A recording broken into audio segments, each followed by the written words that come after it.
Good morning and good afternoon, everyone. Welcome to today's webinar on digital equity. I'm Liz Keith. I'm the Chief Partnerships Officer at Pro Bono Net, and I'm so delighted to have you with us today for this discussion, Digital Equity in Legal Access Findings from Community Research. Next slide, please.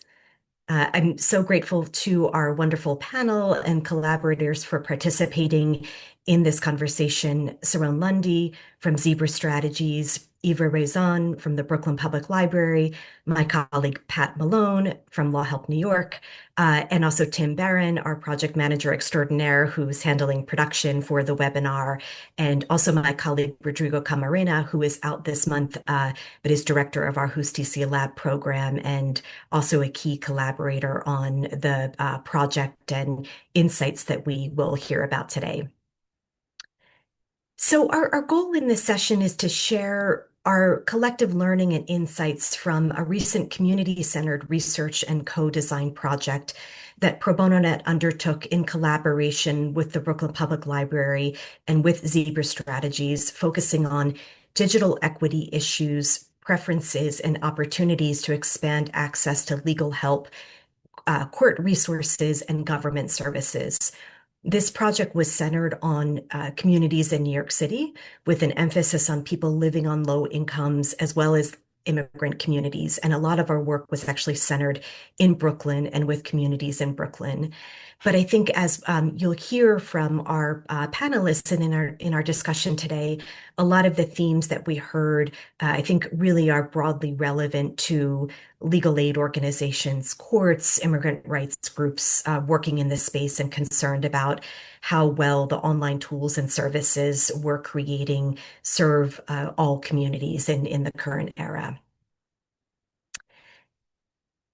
So just a bit about Pro Bono Net before we begin. We are a 25-year-old national nonprofit, and we build digital tools and partnerships that help more than 8 million people a year navigate the law, access justice, and live more secure lives.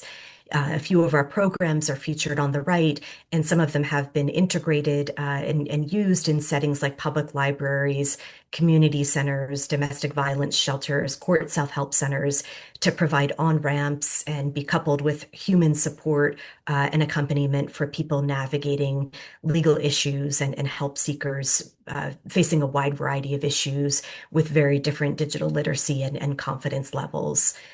We have had a longstanding interest really since our founding in digital equity issues and really closely tracked as we've evolved and how the space has evolved, the question of how well our systems are serving the people they're intended to serve, who is not being served by our tools or serve equally well, and what can we do to address that? So our work in this area and in this project that we're talking about is really rooted in those values and that work.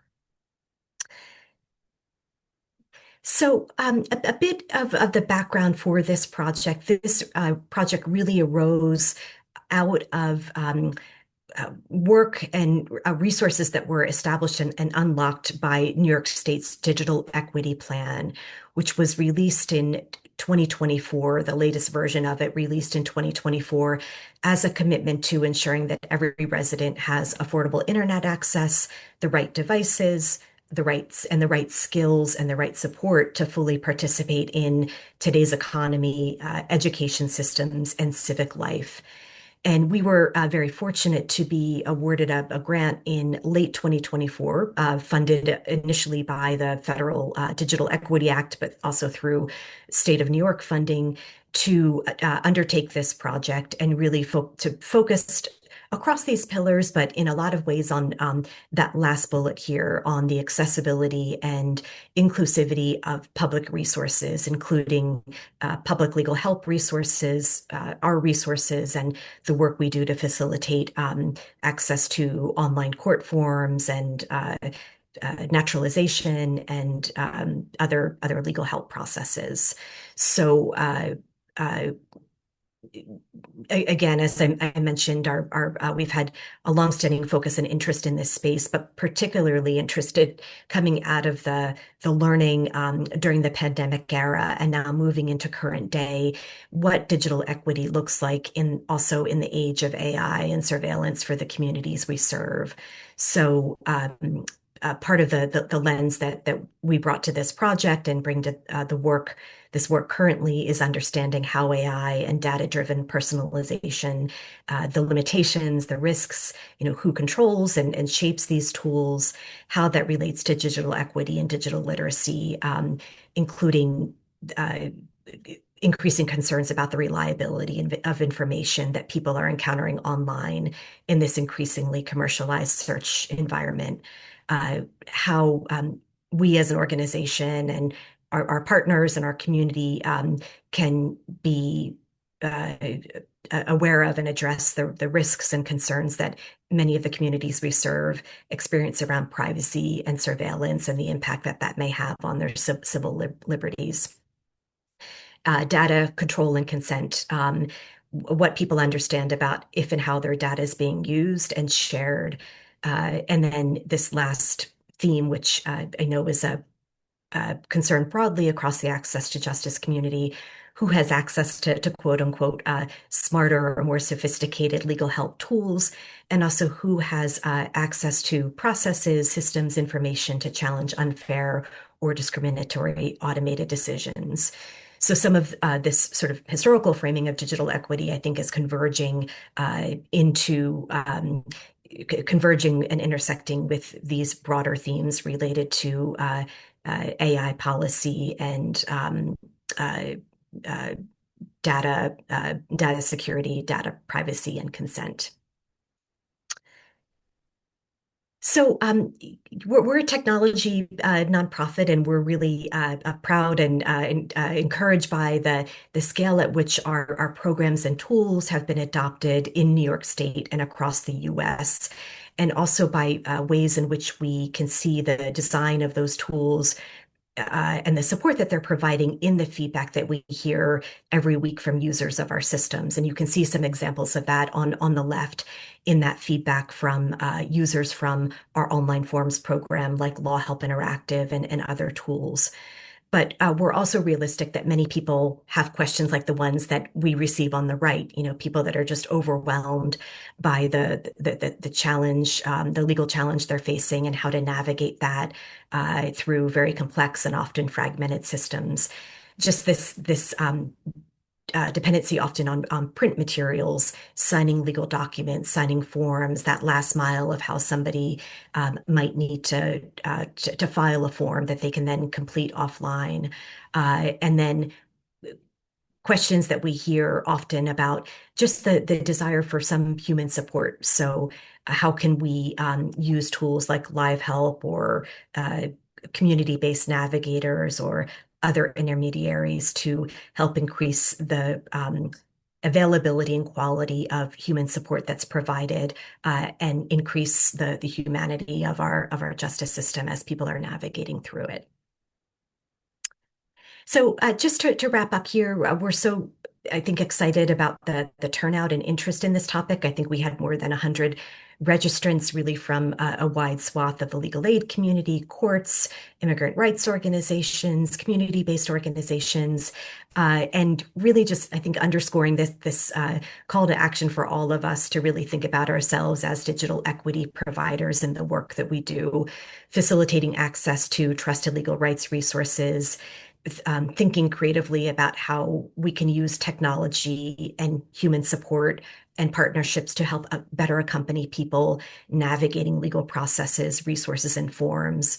The voice and the influence that all of us have on shaping policies that remove digital or systemic barriers to people fully participating and meaningfully participating in systems meant to serve everyone. We all have a voice in that, and then also increasingly are the work that we do as a community to help safeguard privacy, security, and dignity as uh, as issues around that become more acute and potentially risky for some of the communities that we're serving. So if you're interested in more detail about the funding behind this and how maybe how some of this digital equity funding has been distributed through states and the current status of that, or ways to try to unlock that within your state communities, I'd be very happy to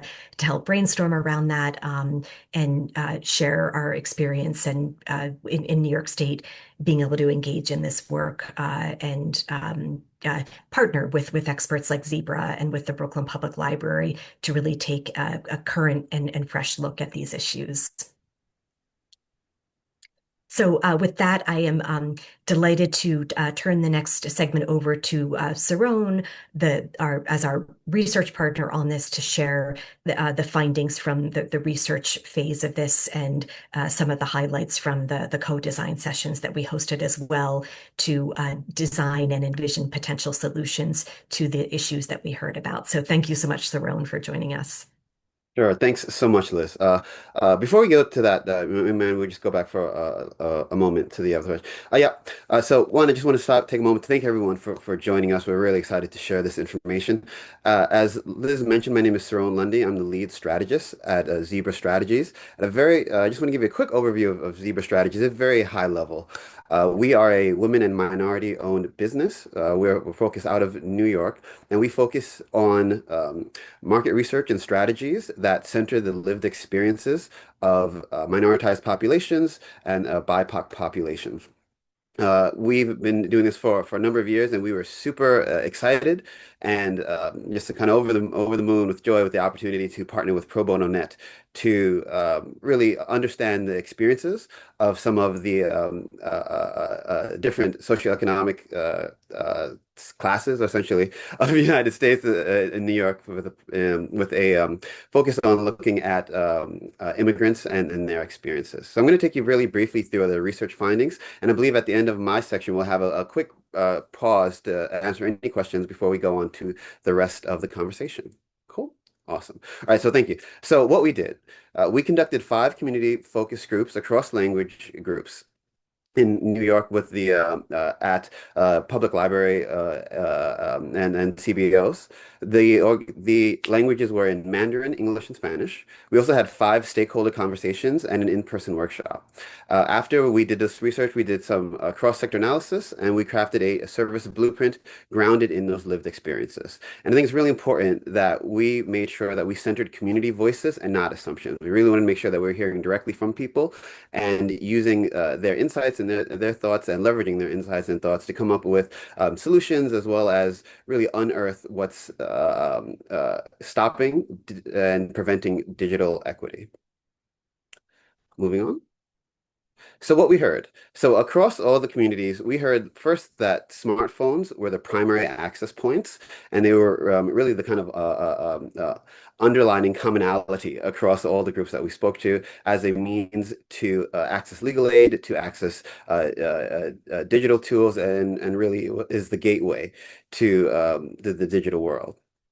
We saw that government and legal systems generally just felt confusing and very difficult to navigate. On top of that, there were some really significant privacy fears around sharing the information and how to properly share the information, and fears around being essentially scammed and having the information stolen. We saw that trust really shapes behavior, especially in light of those privacy fears. And so the avenues of trust that one developed became essentially the default or de facto routes that people went when it came to getting legal aid in digital space. And then at the end, human guidance really changes the outcomes, making sure that you have some human guidance and really almost human empathy, so at times can really change how often one seeks out services, how much one continues to push through and overcome obstacles when it comes to getting services, and making sure that you're utilizing said services once you've gained access to them.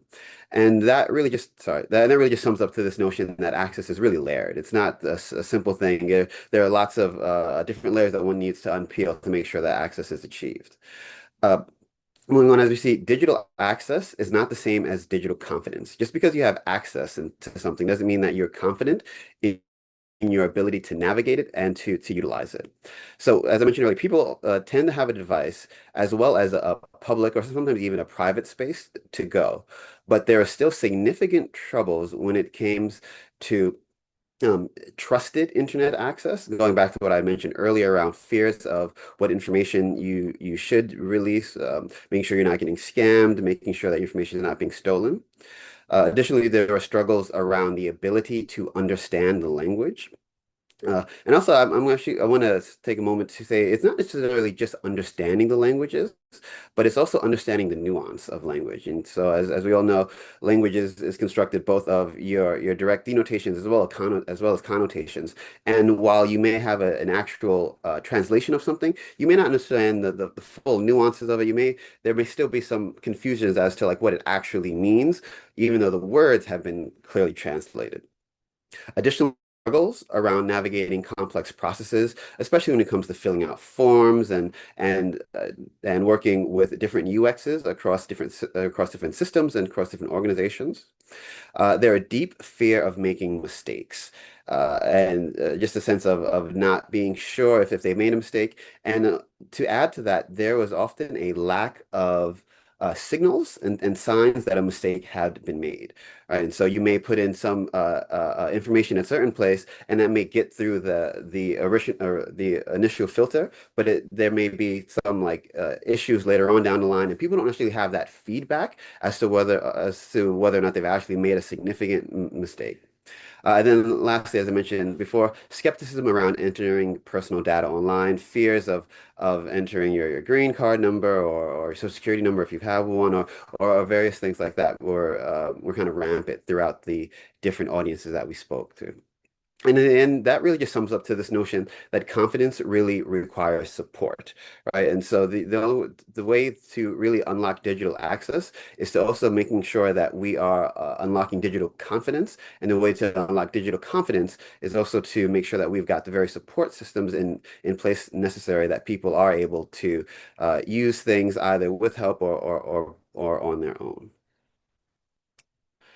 Moving on, we have this idea that trust really needs to be the infrastructure. It needs to be the underlining system that girders people's ability to use digital tools. Participants described significant skepticism towards online forms. Once again, not really knowing where things should be filled out, how things should be filled out, whether or not this was the right form to fill out. Significant fear of fraud and scams. Uh, Significant distrust of automated systems, and you've got we've all called up these phone systems and been stuck in these like automated AI like decision trees and really just not having a strong trust that the system is going to put you in the right place to get the thing that you need. And then that all culminates in a fatigue, especially navigating government websites.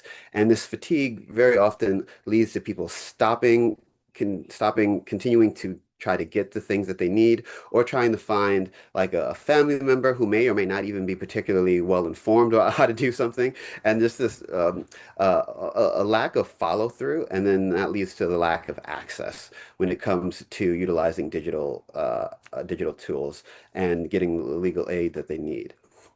We saw that, and sorry, back to that last point, we saw that trusted intermediaries really reduce that friction, right? They help give that extra boost of energy and that boost of confidence to overcome that fatigue such that people are able to get the digital access that they need and are looking for.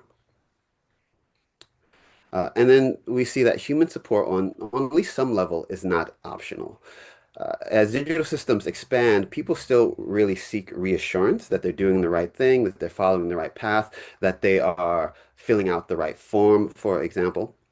We see that real-time help increases follow through.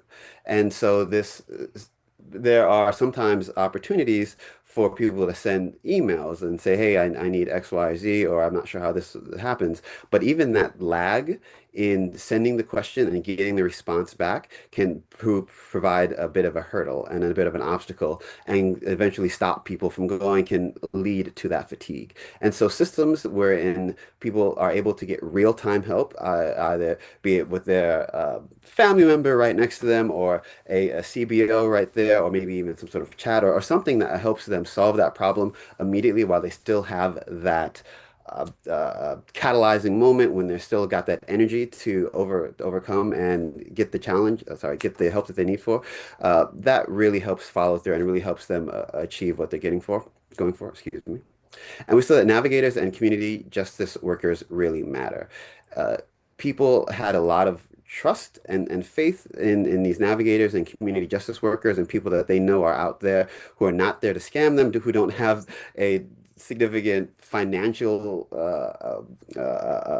payoff in helping them, but people who are really there, really there looking to help them get the legal aid that they need. That kind of person and that kind of entity really mattered, really helped people feel confident, really helped people feel like they are able to access the legal aid and digital help that they need.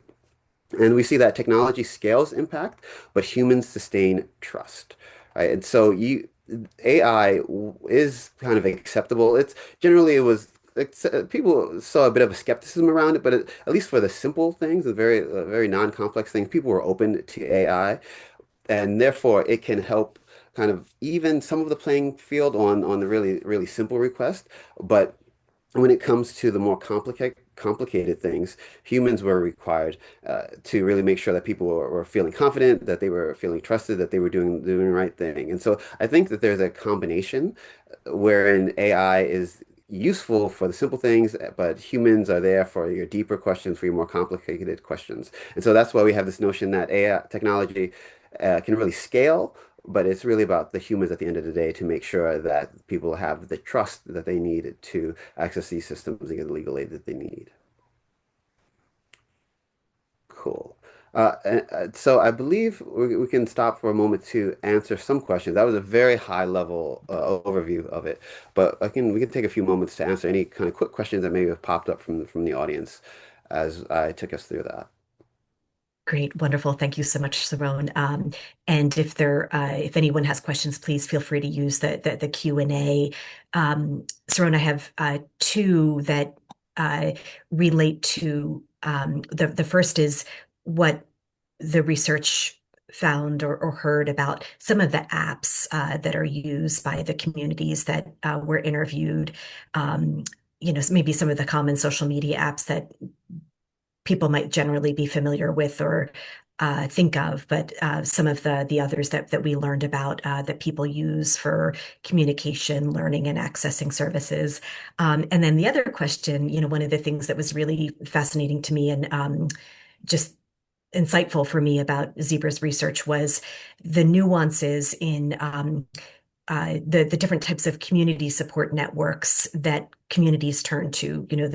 Uh, the Spanish language focus group they tended to turn to different types of organizations, say, than the Mandarin group for help and questions. So, on the first question about the apps, is there anything more that you can share just about the specific kinds of apps that we heard people are using and that might be when we think about outreach or just, awareness, any specific apps that came out surfaced around that?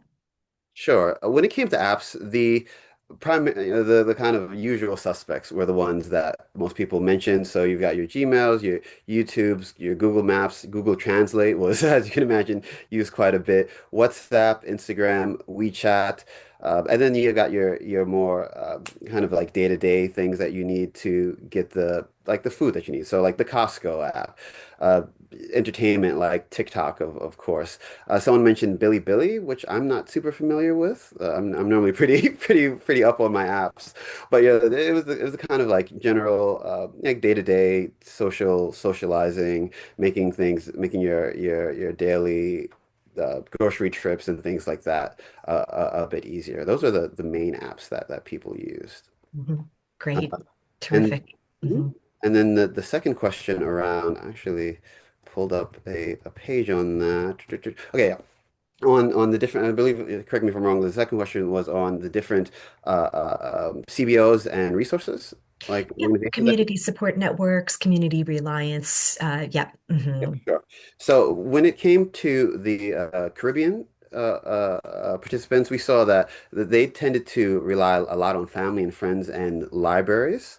Um, and that was also pretty similar for the Spanish groups, but I think the Spanish groups were a bit more open to augmenting libraries with just various local nonprofits that were helpful for them. When it came to the Mandarin groups, the Chinese groups, they also rely pretty heavily on family and Chinese other kind of like local Chinese CBOs that they were just used to utilizing. I believe the also the Spanish groups, if I recall correctly, were also a bit more open to reaching out to like religious organizations than other groups. So like the Catholic Charities and then their religious organization was also more likely a place that the Hispanic and Spanish groups would go to than say the Chinese, for example. Mhm. That's great. Thank you. I remember seeing in, I think one of the research findings mentioned that some of the Chinese speakers also were referenced turning to like repair shops in Oh yeah, Chinatown or like planning councils or I think a bilingual bank as a source of, maybe an authoritative source to check information or validate information. So just really interesting to hear those nuances and also possible potential creative outreach partnerships. yeah, definitely. Um, there's a question from a participant, and I don't know if our research looked exactly at this, but are younger people less fearful of filling out online forms?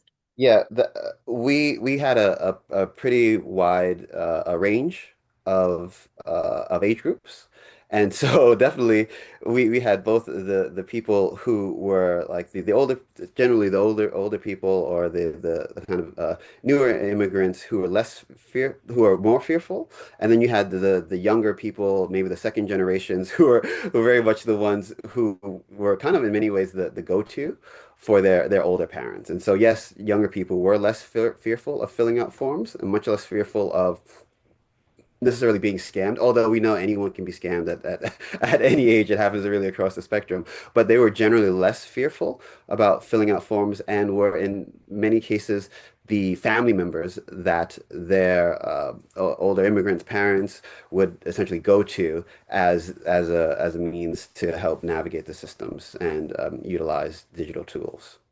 Mhm. Great, great. Thank you. I think we'll keep the questions coming for Saron as people have a chance to digest this information, and we'll turn it over to Pat in a moment.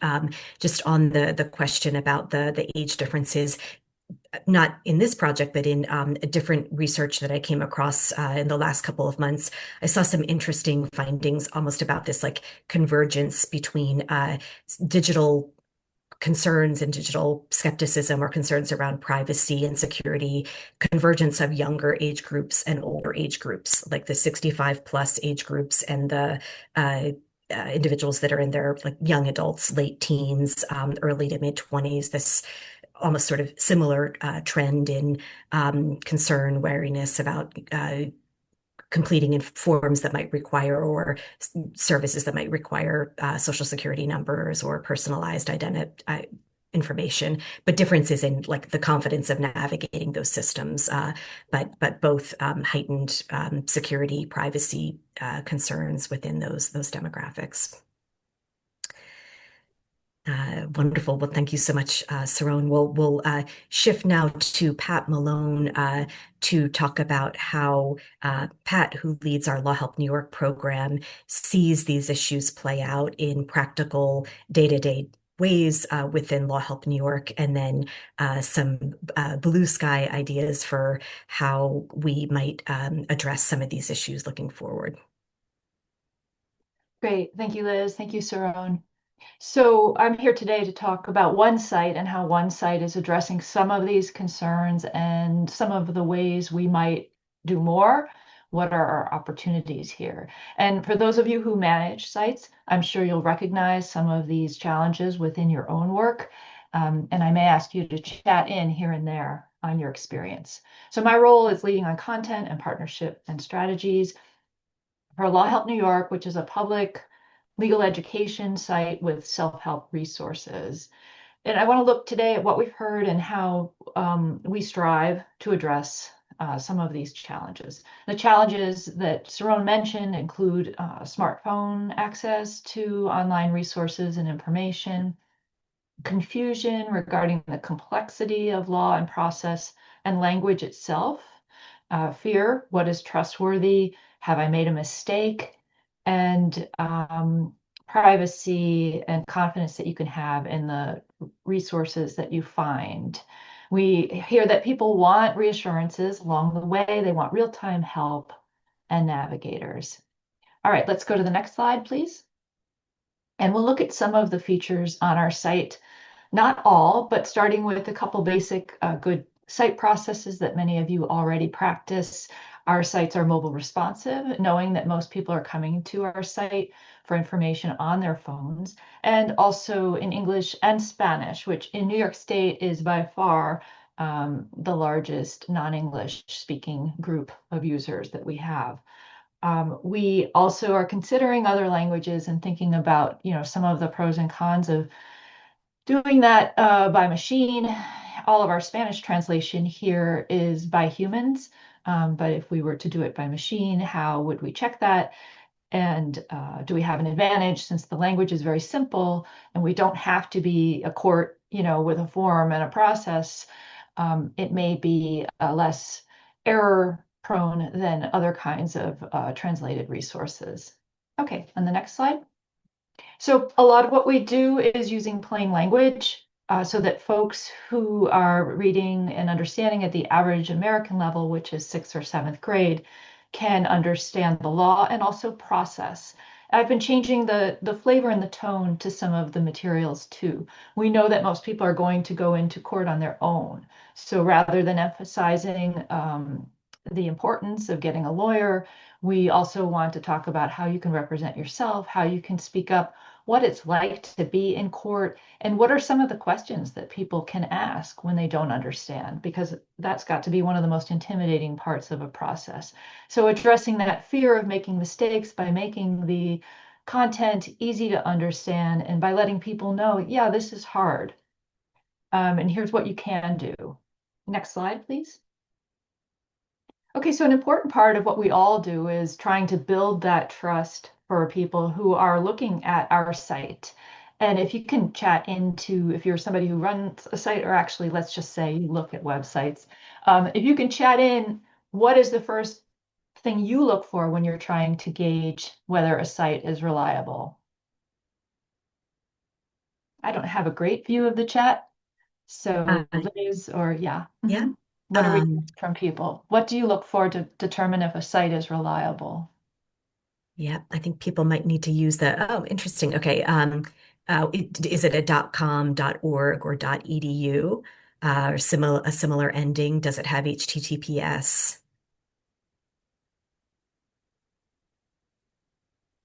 Yeah, great points. Do they have Thank an you. About Us page? Are they Yes, trying to get me to buy something quickly? Are there ads? Yeah, all great.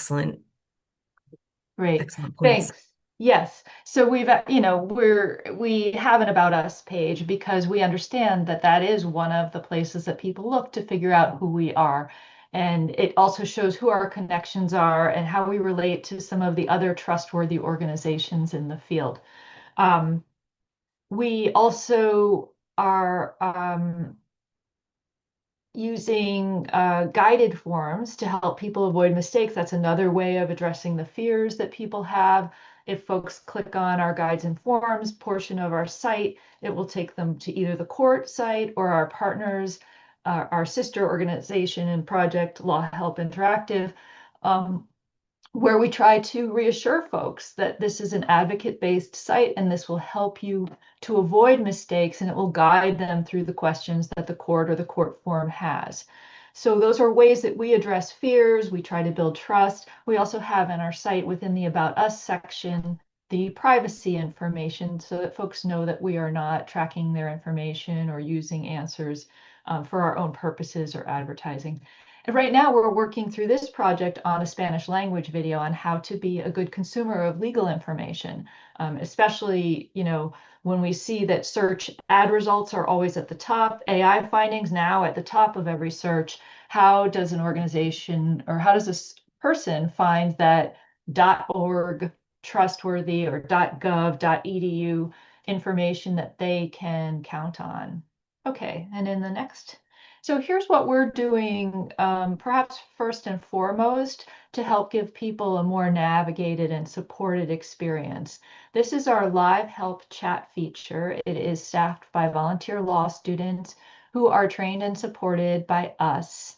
And when folks are on the Law Help site or the Crime Victims Legal Help site of New York, and some sections of the New York Courts site, they will see that button in the lower right that indicates someone is online right now to help them find what they need on the site.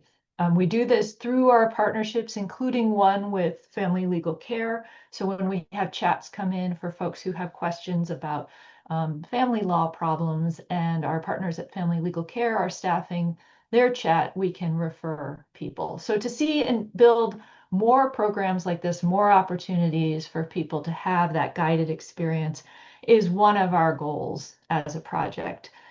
In the future, we hope to connect visitors to a paralegal at a partner site who may be able to take them further along their journey.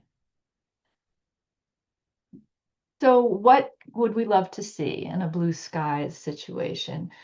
Programs, people, and partnerships combined with the site, combined with the digital information that really empower folks. So expanding programs that have human helpers. There are so many of them, and many of you in the audience offer these programs, right?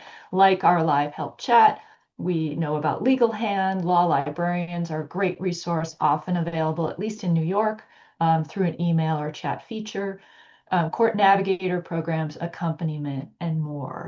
And we need to create those connections too between legal service organizations and trusted community members. This is very hard to do. I'd be interested in hearing from the audience on what are your outreach efforts and how do you try to make those connections? Because as always, we can be very siloed in what we do. And then bringing the services to the people. We're having conversations and planning across New York State to think about how we might combine intake and triage so that we're matching people to organizations rather than sending them out with a list to knock on 10 different doors.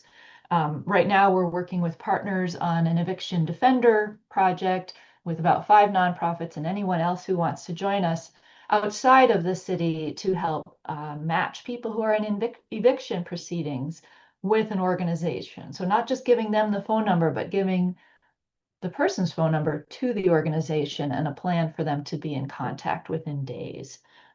So we think about ways that we can stop just giving people a list of organizations and do something more to guide them through a process. And then finally, of course, we need change and we need reform. We need more access, less monopoly by lawyers and the system. The system and people are estranged, really, and how do we close that gap? So that's what we're thinking at Law Help New York. I'd love to hear from others who are in similar projects and situations on what you're doing to address some of the findings that we've heard today. And with that, I will turn it over to one of those trusted community partners. Great. Super. Thanks so much, Pat. And we'll hear from Eva Raison at the Brooklyn Public Library next, who have just been a fantastic, really more than a decade plus, not 2 decade partner with Pro Bono Net and other legal services providers on creating that empathetic, trusted community space that many people are going to access and navigate online processes. Thank you. So I work in the outreach department at Brooklyn Public Library, and I'm going to give you some examples of partnerships that we've um, facilitated at the intersection of public libraries, legal help, and technology. These are some of the core sort of strategies that we've used. We first encountered and engaged with Pro Bono Net in 2014 to offer application workshops for citizenship with their Citizenship Works app. And we held them in a computer lab, and we had computers available, we had printing available, and Naleo provided on-site and virtual application review, but it was essentially a pro se clinic. And it made sense to us from the beginning because libraries for years have offered tax help. So it had sort of a similar sort of, we had a model that we could build off of. And we've also built New Americans Corners in every library in New York City. And that was a model that's actually nationwide. So check out if your local library has a New Americans Corner where we provide legal information, and we've handed out info postcards about Citizenship Works have been available at every library. We're in every neighborhood. We have 62 libraries in Brooklyn alone. And we have a New Americans Corner where there are postcards about Citizenship Works. We also had cards that pointed to IMMI as a tool. So the physical materials we've made available and free and accessible. And then the model of navigation we have built since 2016. We have been building a navigation role at the library, often with specialized New Americans navigators. We've had pauses in funding at times, but we have had a navigator role who has participated in training with a larger, either with clinic or with citywide legal services. Justicia Lab has provided training for our navigators. We have two full-time and four part-time multilingual navigators who go out to English classes, citizenship classes, and provide tabling one-on-one on a weekly basis. They're available, reliable, and connect people to community resources, everything from half-priced subway cards to understanding how to get connected with healthcare, connecting people to library services, making sure they understand all the resources available at the library. They do one-on-one appointments, but they also do community drop-in hours where we provide ongoing direct in-person support. They organize legal clinics that right now we're doing telephonically. They organize resource fairs and workshops. So our navigation role has been really important to have sort of, sometimes these questions can take longer than a typical reference interaction over a reference desk at the library. So we know that having folks who have ongoing training as community justice navigators or as helpers is really valuable and important. Next slide.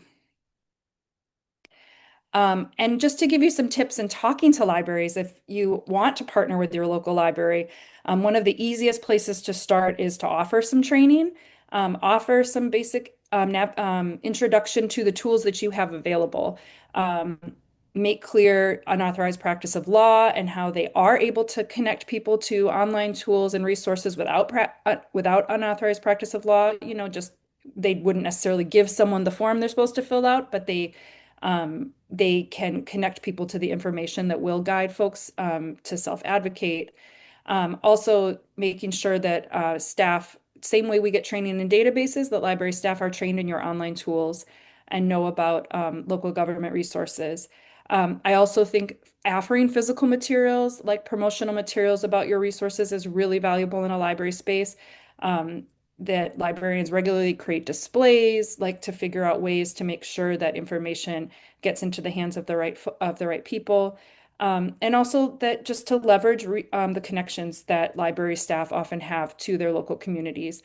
We have multiple libraries in Brooklyn where we have the library manager has worked there for 25 years, and they know all of the local faith leaders, they know businesses, they have a lot of great connections, so they can be a real support in building coalitions or community meetings, and also thinking about ways to provide access to technology that are real specific to their neighborhood or community.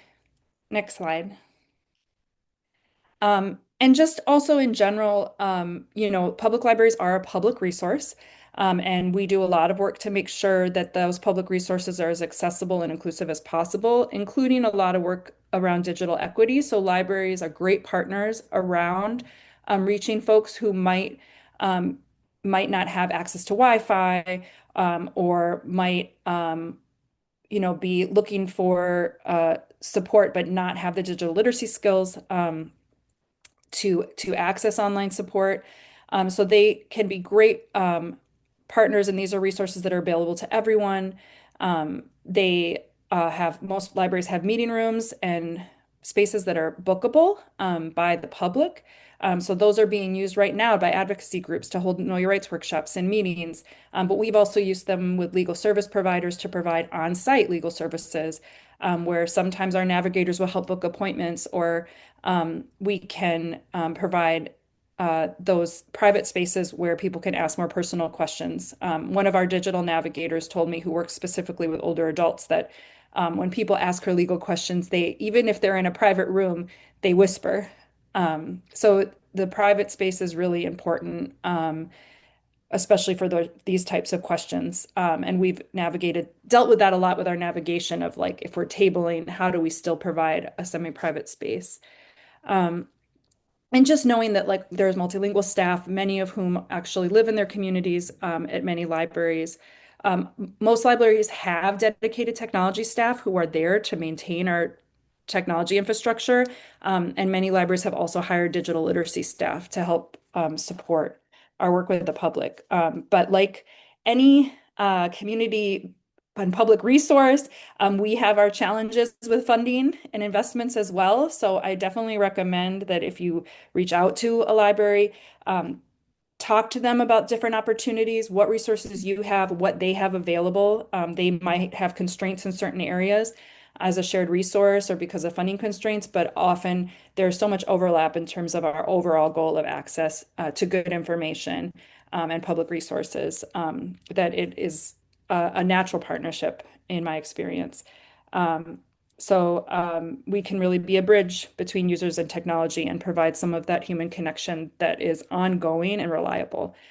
So I encourage you to reach out to libraries, and I encourage you also, feel free to reach out to me if you're thinking about how to connect with your local library, or if you're a library and you're looking to connect with legal service providers. There's a lot of great work happening across the country in library legal partnerships, especially around digital access. So thank you so much. Great. Wonderful. Thank you, Eva.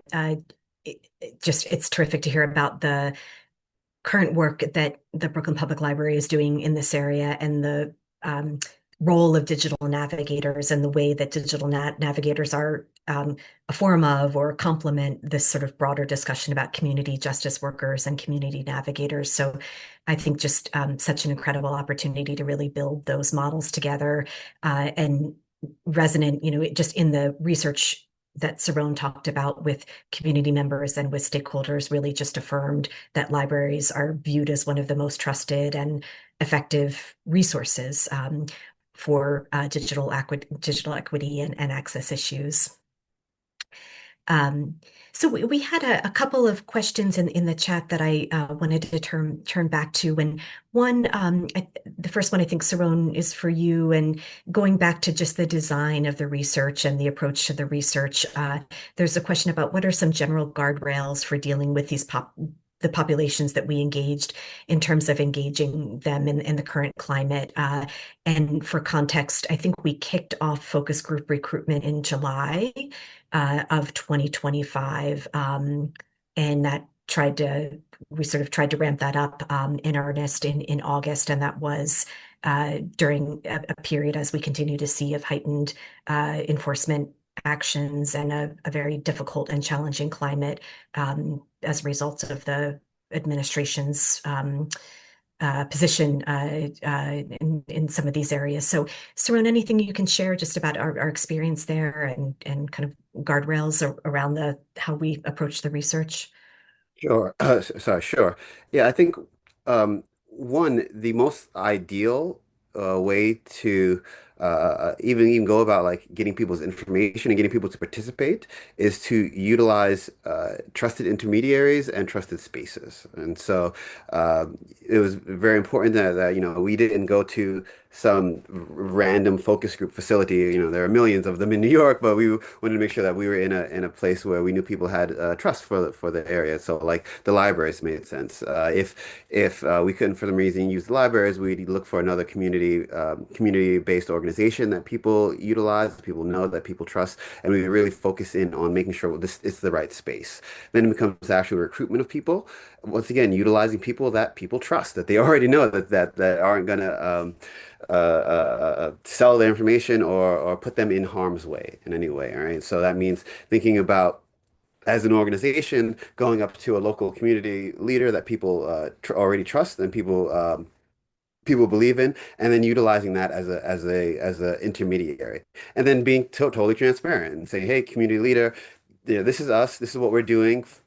Leader, you can do your due diligence. We'll be totally transparent with you. We're not, and keep that such that that leader has trust in you, and that leader then understands that you are there to help their community, because that's what the leaders and these kind of intermediaries are always looking for.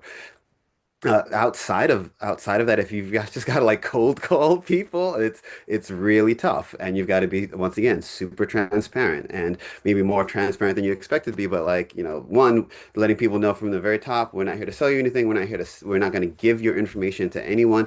We will find ways to make sure that you are as anonymous, or your information is as confidential as possible. We don't need your details. We don't need your social security number. We don't need these things. We don't want these things. We don't even want your last name, truthfully. We want to get information from you that is going to be utilized to help people like you, and your community. And just be super open, super transparency. I mean, the fastest way to kill trust is through hiding stuff. And having people discover stuff on their own. So just put it all out there and let people know what you're about. I think that's probably the safest way to go about it. Oh, and so one more thing. Something that is really, really important to us is making sure that you are centering people's experiences. Very often, in other research that I've seen, the researchers will come in with their own kind of views as to like what people should do, how people should be acting. Why don't you understand this? Why don't you understand this is never the right question. There's no, it's like, help me understand how you see things. Centering their experiences, making sure you are approaching this with a humility and a desire to really understand from a, as they say, the empty cup place, I think is really, really critical. Mhm. Great. Thank you for those remarks. And I love just your last comment, I think really connected to something that Eva and Pat both touched on, which is this idea that, we all experience barriers in navigating digital systems, even or questions about, is this a scam? Even really sophisticated users. And so just normalizing that, we all encounter this, and alternatives that exist, whether that's print or if it's going to a library or using live chat, those alternatives we want to make legitimate, visible, and normal. That's they're not kind of second rate. This is just part of the overall support and services that we're providing. Um, one more question, kind of question of the moment, I think, is just around the use of tech-based assistants like ChatGPT. Did we see participants express how that might change dynamics of trust or fear using that type of assistant? Uh, People, especially the young people are generally open to it, as mentioned, but for simpler things, there's some skepticism still around like hallucinations, whether or not that it's actually pointing them in the right direction, whether it is kind of unbiased, or if what's going on with kind of in the black box that is AI. And so I think people are open to it. I don't remember off the top of my head. I may have to go through the study, and you can follow up if we have opportunity to follow up later. People specifically saying that they were going to like Chat GPT or like the perplexities of the world to get help. I don't remember people specifically saying that, but I do recall people were generally open to AI and that assistance when it comes to relatively simple things, but more complex things, and I would argue more impactful things like, your immigration status, that kind of stuff. People were not necessarily very open to having an automated system without like, real feedback channels, without any sort of like, skin in the game, as it were, for those kinds of things. Mhm. Great, thank you. I think that theme in reviewing the research and the conversations that we had with stakeholders in the co-design session, I think heard that as well, that there was an openness to use a tool like ChatGPT for kind of quick learning or translation, but there was a preference for human support, human interaction for complex issues or sensitive legal issues. I do remember. I think DeepSeek Mhm. was mentioned. I think maybe once, or I mean, once or twice, something as a tool that people occasionally use. But I don't remember like ChatGPT or the kind of like more American Western ones. Mhm. Got it. Great. Well, just in our closing minutes, we're going to have a quick lightning round, and I think I'm going to start with Pat, and then go to Eva, and then Saron. If you could give everyone one tool or idea or call to action to make an impact in this area, what would it be? Yeah, well, you know me. It's always going to be about language for me and how we're using words and plain language to help people understand. So when we are attorneys or technologists or experts, we need to avoid our habit of talking and writing for each other and use other tools to screen and help us correct our language to make it as understandable for the people who really need to use it. Wonderful. Eva. Um, for me, it's about gathering, like some of what Pat said about breaking down silos, that remembering that FaceTime matters. And so making time to meet with different community stakeholders and touch base with people, I think a lot can be created. I'm part of a lot of different groups right now who are sort of brainstorming how to respond to this moment. And sometimes people come up with ideas that I'm like, that's a library. You want to have like a community advocate table with resources available. I'm like, we have that. That exists. So I think that genuinely gathering with community stakeholders and sharing each other's challenges and what resources we have to help solve each other's challenges is a really important thing to be doing right now, with both and human resources and technology resources. Wonderful. And Saron. Sure. I'm a big fan of human-centered design and human-centered innovation. And for me, at the end of the day, it really comes down to making sure that you are meeting people where they are. I think in some ways it speaks to what Pat was saying around meeting people where they are at their language level, but it's also, I think, meeting people where they are as like where people are actually like going and interacting. And so if you know that a population, so I think Liz, you had mentioned earlier about the repair shops, right? If you know the population is going to the repair shops, because this is still a technological focused place, go to the repair shops. I mean, if people going to the churches, you go to the churches. So like physically where they are. Additionally, like when it comes to like who they're using, for example, right? If you know people are going to their family members for help, it may be more difficult to educate those particular people, but if you could go to their family members and educate their family members, and so you actually get a multiplicative of impact when you're educating family members, because the family members might be educating others around them. And so it's like, don't try to have something and say, come to me, or this sense of always like, if you build it, they will come. Sometimes you've just got to go to them and intercept them where they are already and give them the services they need. Then you can help bring them back to where you currently are. Great. Great. And in our last minute, I think my recommendation would be to do this type of research in your local community. This was really focused on a particular on Brooklyn and slightly broader set of communities we were able to engage. We benefited tremendously from Zebra's ability to reach the communities we wanted to learn from in this in ways that we would not have been able to on our own. So in your broader legal information design and service design projects, look for ways to do this type of research with a partner like Zebra in your work. I think it's there's a lot of really rich additional insight that we look forward to applying in how we shape our programs and work with groups like the BPL moving forward. And happy to be a resource at Pro Bono Net about for anyone that's interested in trying to adapt some of this to your work. So thank you again, Saron, Eva, Pat.